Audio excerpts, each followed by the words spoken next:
Founder chancellor Ramashankar Singh ji, chancellor Ruchi Singh ji, vice chancellor professor S Bhakar, pro vice chancellor professor Daulat Singh, आप सबको तहे दिल से शुक्रिया कहना चाहती हूँ कि मुझे ये मौका दे रहे हैं, मुझे यहाँ बुलाया, इतना मान सम्मान दे रहे हैं, मुझे बहुत बहुत खुशी है। मैं कोई वक्तव्य या भाषण नहीं देने वाली।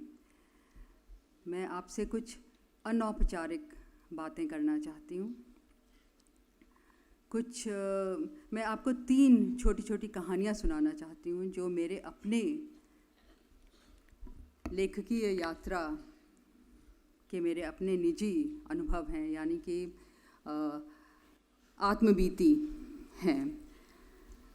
ये कहानियाँ बहुत शायद साधारण भी हैं, कुछ मजाकिया भी आपको लगेंगी, लेकिन मुझे लगता है कि इनमें संवाद की एक गुंजाइश बनती है।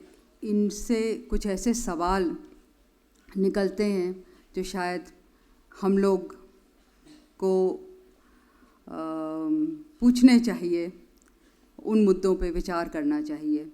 तो मैं ये आपसे साझा करना चाहती हूँ ये कहानियाँ। सबसे पहले आपने मेरा परिचय सुना है, पर मैं खुद भी आपसे एक वाक्य में अपना परिचय दोहराना चाहती हूँ। मैं लेखक हूँ। मैं अपनी मातृभाषा हिंदी में लिखती हूँ। मैं समाज में एकांत ढूंढती हूँ और काफ़ी वक्त उस एकांत में अकेले बैठकर काम करती हूँ। यह है मेरा परिचय।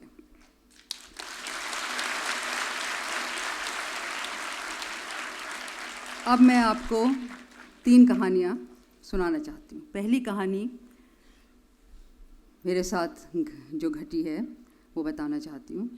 कुछ साल पहले मेरे मन में आया कि लेखक हूँ, अकेले पड़ी रहती हूँ, कभी कभी बाहर निकलती हूँ, कुछ तो अपनी शख्सियत में ऐसा होना चाहिए कि मेरे आते ही लोग मुड़ के देखें और कहें कि वाह, लेखक आ गई। कृष्णा सोपती को याद किया, निराला जी को याद किया, टैगोर को याद किया, न जाने कितने इतने लेखक हैं जो उनके बिल्कुल एक अलग पहचान बनती है, एक शख्सियत बनती है, वो सबसे अलग दिखते हैं। तो मैंने सोचा मेरे में भी कुछ ऐसा रुतबा होना चाहिए। तो कहाँ शुरू करूं? तो सोचा चलो हिम्मत करते हैं, कुछ धाकड़ किस्म का चश्मा लेंगे। तो हम गए, मेरे पतिदेव और मैं, हम एक चश्मे की दुकान में गए और सोचा ऐसा साधारण सा चश्मा ना लेकर कुछ ऐसा लें जिसमें कुछ ड्रामा हो। तो शुरू किया चश्मे देखना, कहा कि भाई थोड़ा ड्रामाई चश्मा चाहिए। तो दुकानदार ने दिखाना शुरू किया। किसी पर बेल बूटी बनी, मोटा मोटा फ्रेम है, बड़े भड़ाका रंग हैं, कुछ दिल बने हैं, तो कहीं सलमे सितारे उसमें कुछ चमक रहे हैं। लगाया, हटाया, और दुकानदार तो लगा ही हुआ था कि बहुत बढ़िया मैडम, बहुत आपको ये सूट कर रहा है। फिर एक चश्मा लिया जो लगा कि थोड़ा सौम्य भी है, थोड़ा ड्रामाई भी है, ऊपर से थोड़ा लाल था, नीचे थोड़ा सादा था। उसको लगाया, शायद ठीक है।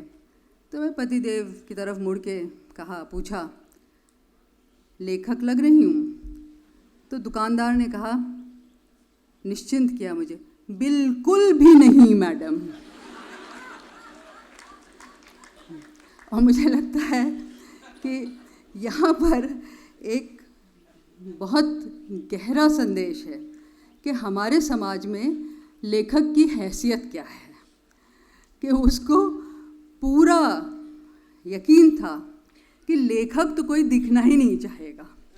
हाँ, कि आप मैं डीएम लग रही हूँ या पता नहीं प्रधानमंत्री लग रही हूँ और फिल्म स्टार लग रही हूँ, वो सब तो वो कहता हाँ बिल्कुल मैडम, लेकिन लेखक लग रही हूँ बिल्कुल भी नहीं मैडम।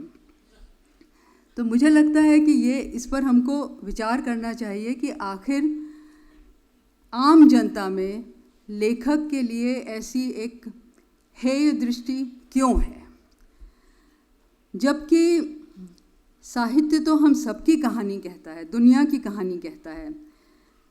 मनन, चिंतन, आनंद, जिज्ञासा, सवाल, ये सब साहित्य में ही हैं। साहित्य सत्य की तलाश है, इंसानियत पे विश्वास करता है, उम्मीद का द्योतक है। जो अनहद नाद की हम लोग कल बात कर रहे थे, अनहद नाद की तलाश करता है। साहित्य प्यार से जन्मता है, प्रकृति और इंसान से जोड़ता है। अगर तोड़ता भी है तो इसीलिए कि कहीं ना कहीं हमारी इच्छा होती है कि हम जोड़ें और जुड़ें। इसको विचार, भावना, स्वच्छंदता की जगह है। और इसीलिए कहीं का साहित्य, कहीं का भी साहित्य, कहीं का भी हो सकता है। तो इतनी बड़ी एक ये चीज़ है, और क्यों नहीं हमारा समाज, क्यों नहीं हम सब इसको पहचान दे पाते हैं। मुझे लगता है कि ये एक पहला अहम सवाल बनता है। दूसरा सवाल भाषा का मैं लाऊंगी, और ये भी एक आप बीती, बल्कि बार बार जो मेरे साथ बीतती है वो कहानी कहकर।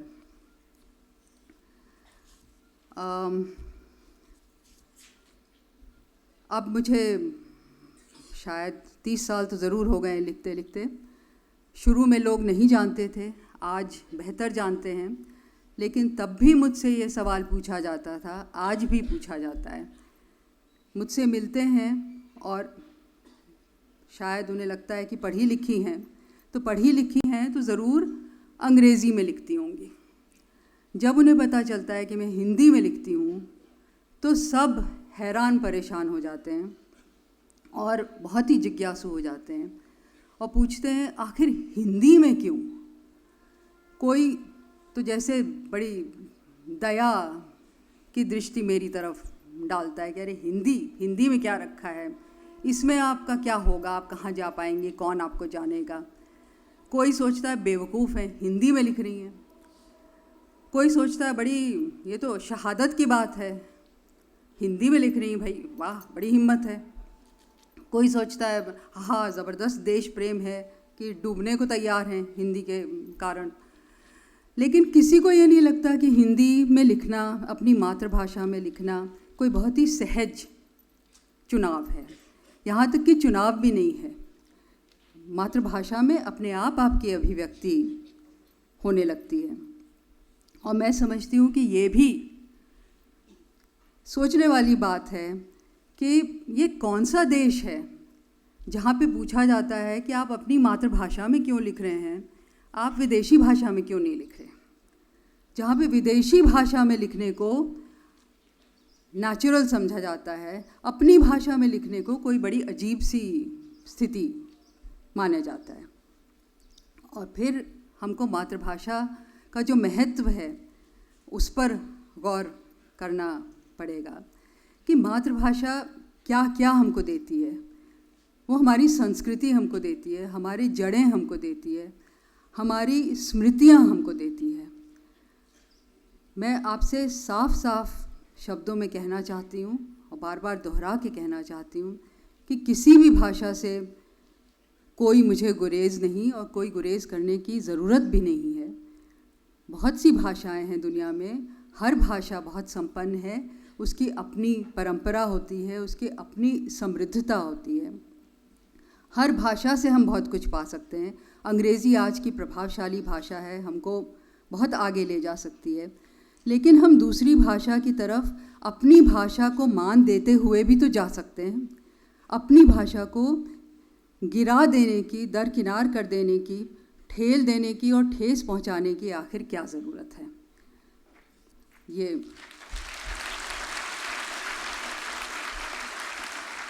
दूसरी कहानी थी। और आखिरी कहानी, ये भी आप बीती, छोटी सी। काफ़ी वर्ष हो गए, हम लोग जापान में थे।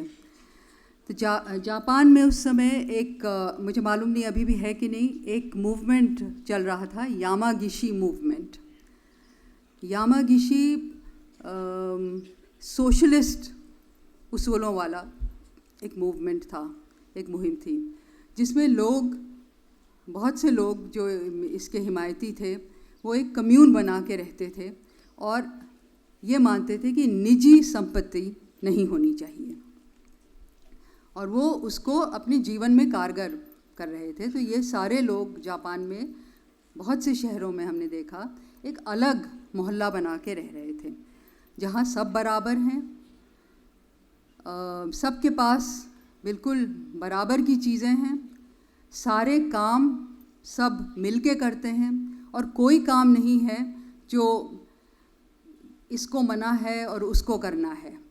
तो सब बटा हुआ था कि इस हफ्ते इतने लोग गाय दूध डेयरी का काम करेंगे, इतने लोग खेतों में हल चलाएंगे, इतने लोग फलाना काम धमाका काम, ये सब ऐसे होगा। तो सब लोग सब काम करते थे, बच्चे तक किसी की अपनी निजी दौलत नहीं थी। तो शायद 2 साल के बाद बच्चों को भी वो एक कॉमन नर्सरी में डाल देते थे, और माँ बाप उनसे मिलने आया करते थे हफ्ते में जितनी भी बार। कपड़े लत्ते गहने किसी एक जैसे डिपार्टमेंट स्टोर में होता है वहाँ पे लगे रहते थे। कुछ पार्टी वगैरह हो रही है तो आप जाकर वहाँ से लेते थे, उस शाम के लिए साइन करते थे, पहनते थे, और फिर वापस वहाँ धोकर साफ़ करके रख देते थे। तो इस तरह की ज़िंदगी उनकी थी और बहुत प्रेम से सब बसर कर रहे थे। हमको उन्होंने बहुत ही गर्व के साथ अपने ये ज़िंदगी से रूबरू कराया। मैं नई नई लेखक उस समय थी और मेरे मन में कुछ सवाल उठने लगे, और मैंने उनसे पूछा कि मेरे जैसे की यहाँ क्या जगह होगी, जो इनमें से अगर हर समय ये काम करते रहेगी तो अपना तो काम कर ही नहीं पाएगी। मुझे तो एकांत चाहिए, तो मेरी उपयोगिता क्या होगी? और मुझे वो एकांत देकर आपको तो लगेगा कि आप किसी को अय्याशी के लिए वक्त दे रहे हैं, कि वो पेड़ के नीचे लेटकर आसमान को तक रही है, खिड़की से बाहर झांक रही है, सितारे गिन रही है, तो ये तो कुछ काम ही नहीं कर रही है समाज के लिए। तो इसका औचित्य क्या है, इसको यहाँ होने का अधिकार क्या है, ये समाज को दे क्या रही है? तो आप तो मुझे बिल्कुल ही बेकार की वस्तु समझेंगे, लेकिन अगर आप मुझे ये वक्त नहीं देंगे तो मैं तो कुछ कर ही नहीं सकती हूँ। मुझे तो खाली छोड़ना पड़ेगा और अकेला छोड़ना पड़ेगा। इस पर खासी लंबी हम लोगों की बातचीत हुई, और उन्होंने ये भी मुझसे कहा कि हम आपको फिर बुलाना चाहेंगे, क्योंकि जब कोई ऐसा मुद्दा उठता है जो लोगों को परेशान करता है तो हम लोग मिल के उस पर बात करते हैं, और अगर ज़रूरत लगती है तो कुछ अपनी नियमावली में बदलाव लाते हैं। बहरहाल मैं फिर से जापान तो नहीं जा पाई, और मुझे नहीं मालूम कि ये सवाल कहाँ गया, लेकिन ये सवाल मेरे संग रहा, और शायद मैं आपसे साझा करती हूँ। मुझे लगता है कि हमारे साथ इस सवाल को उठना चाहिए कि लेखक कलाकार की उपयोगिता हम कैसे देखते हैं। उपयोगिता का आज मतलब क्या हो गया है? आज की दुनिया जो सिर्फ फौरी नतीजे देख पाती है। आप वैज्ञानिक जब अपनी प्रयोगशाला में जाता या जाती है और वहाँ से कोविड वैक्सीन निकाल कर आती है, तो वो तो आप पहचान लेते हैं और कहते हैं कि देखो बहुत बड़ा काम किया है, हमको उन्होंने कोविड वैक्सीन दिया है। इंजीनियर अगर पुल बना देता है तो आपको समझ में आता है कि उसने एक रास्ता बना दिया है, बाढ़ में भी हम नदी के इस पार से उस पार जा सकते हैं। लेकिन ये लेखक कलाकार, ये क्या बिरादरी है और ये हमको क्या देती है? ये तो कुछ भी नहीं देती है। अगर आपके ये मापदंड हैं, ये तराजू लेके आप चल रहे हैं, तो आपको कभी भी नहीं दिखाई पड़ेगा कि लेखक और कलाकार आखिर क्या देते हैं, क्योंकि वो ऐसी चीज़ें देते हैं जो बिल्कुल अदृश्य हैं, जो फौरी नहीं हैं, जिसको आप इस तरह से तौल नहीं सकते। साहित्य और कला आपके भीतर को परिष्कृत करते हैं। आपके भीतर कोई नई जगहें, नई स्पेस का संचार करते हैं, जहाँ पर आप नए सिरे से जिन चीज़ों को पहले से देखते आए हैं और समझ रहे थे, जानते आए हैं, उनको नए सिरे से फिर से जांचते हैं, पड़ताल करते हैं, उनकी परख करते हैं, नए सवाल पूछते हैं। कला और साहित्य आपको तेज़ चाल में ठिठकने को मजबूर करते हैं कि आप ठिठकिए, रुकिए, किसी एक बिंदु पे टिकिए और सोचिए, समझिए, उसको अपने भीतर उतरने दीजिए। ये एक बिल्कुल अलग किस्म का अनुभव क्षेत्र है जो आपको उस तरह से दिखाई नहीं पड़ेगा जैसे बहुत सी दूसरी चीज़ों में आपको उनका करना और करने का नतीजा दिखाई पड़ता है। तो मुझे लगता है कि ये भी सवाल हम लोगों को बहुत कुछ शायद हमारे भीतर के बहुत से उद्वेलन को ज़रूरत है इस सवाल के साथ जूझने की कि आखिर उपयोगिता हम किसको कहते हैं। इंसान के लिए कुछ बेहतर होना और समाज में बेहतरी होना हम किसको कहते हैं, और साहित्य और कला का इस क्षेत्र में कैसा योगदान है और कितना बड़ा योगदान है इंसानियत की पूरी कहानी को आगे बढ़ाने में। बस इतने ही 2-4 शब्द मैं आपसे बोलना चाहती हूँ। शुक्रिया।